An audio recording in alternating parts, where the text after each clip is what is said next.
Let's begin by signing into your Google Ads account. Make sure you're on the dashboard. Once logged in, navigate to the Campaigns tab on the left sidebar. Here, you'll see all your active campaigns. Identify the campaign you wish to delete.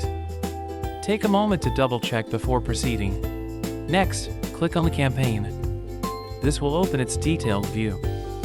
Here, you'll find all necessary options. Look for the Edit drop-down menu in the top right corner. This is where the Delete option lives.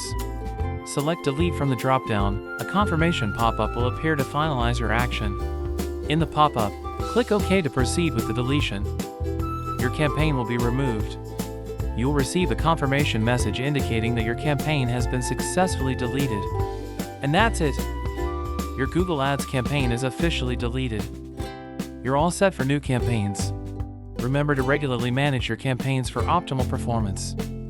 Happy advertising! For more tips on Google Ads, be sure to subscribe for updates and stay informed. Thank you for viewing. See you in the next video.